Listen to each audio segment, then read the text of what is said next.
Aditi office के बाद पैदल पैदल घर वापस आ रही थी। तभी पीछे से आती कार में बैठी किसी शख्स ने अदिति का हाथ झटके से खींच दिया। जैसे ही अदिति पीछे मुड़ी, वो हैरान रह गई। कार में और कोई नहीं बल्कि उसकी सौतेली बहन संजना और सौतेली माँ कोमल थे।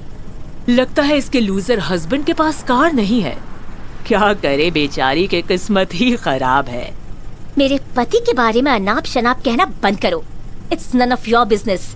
ये कहते हुए अदिति गुस्से में आगे निकल गई। संजना कार में एक्सेलरेटर देकर अदिति के साथ साथ चलने लगी। ज्यादा बन मत ओके। बोल, रेहान का तेरे बॉस मनोहर से क्या रिश्ता है? ऐसा कौन सा सीक्रेट छिपाता फिर रहा है वो? संजना की बात सुनकर अदिति एक पल के लिए हैरान रह गई और उसने मन ही मन कहा, भला रेहान का त्यागी सर के साथ क्या रिश्ता हो सकता है? समझ नहीं आ रहा ये दोनों माँ बेटी मेरी और रेहान की लाइफ में क्यों इंटरेस्टेड है। आप दोनों के पास हमारा पीछा करने के लिए टाइम होगा, लेकिन मेरे पास आप लोगों को एंटरटेन करने का टाइम बिल्कुल भी नहीं है। Excuse me. ये कहते हुए अदिति तेजी से आगे निकल गई। तुझे पता भी है तेरी माँ के इलाज के लिए पैसे डैड ने नहीं बल्कि तेरे बॉस ने दिए थे। ये सुनते ही अदिति को एक पल के लिए झटका लगा और फिर उसने मुस्कुराते हुए कहा, लगता है आप दोनों का दिमाग खराब हो गया है। किसी से अच्छा सा इलाज क्यों नहीं कराती? सच छिपाने से कोई फायदा नहीं होगा अदिति। बता, तूने कौन से गुल खिलाए हैं तेरे बॉस के साथ कि इतनी जल्दी तुझे इतना पैसा दे दिया? संजना का भद्दा कमेंट सुनकर अदिति गुस्से से पागल हो गई। अगर संजना की बात सच थी तो इस बात का जवाब इस वक्त उसके पास भी नहीं था। और तभी अचानक पीछे से एक लग्जरी कार आकर रुकी। कार के अंदर बैठे रेहान ने कहा, क्या हुआ? कोई तुम्हें परेशान कर रहा है क्या? अदिति अपनी माँ के इलाज वाली बात को लेकर पहले से ही हैरान परेशान थी और रेहान को महंगी कार में देखकर अदिति और ज्यादा परेशान हो गई। नहीं रेहान, कोई परेशान नहीं कर रहा। आप यहाँ? गेट इन, बताता हूँ। अदिति असमंजस में कार में बैठ गई। वहीं संजना और कोमल रेहान को देखकर एक पल के लिए घबरा गए। माँ, मैंने कहा था ना, ये लूजर किसी की महंगी कार में घूम रहा है। ये रेहान कुछ तो छिपा रहा है।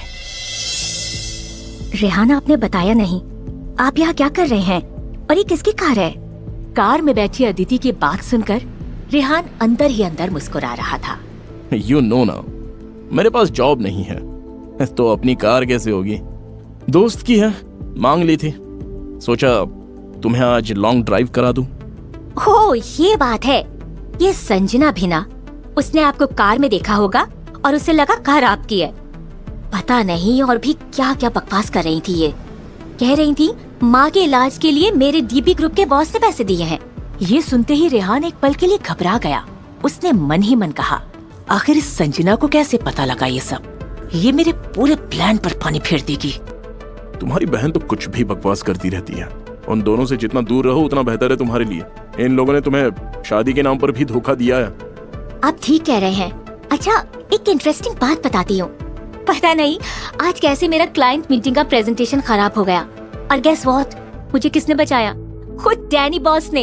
ये कहते हुए अदिति के चेहरे पर एक्साइटमेंट और खुशी साफ झलक रही थी। वही खुशी रेहान के चेहरे पर भी थी। वाओ, अभी डीबी ग्रुप ज्वाइन किए तुम्हें कुछ ही दिन हो रहे हैं और तुम्हारे ये मिस्टीरियस बॉस तुम्हें जानने भी लगे हैं, हा?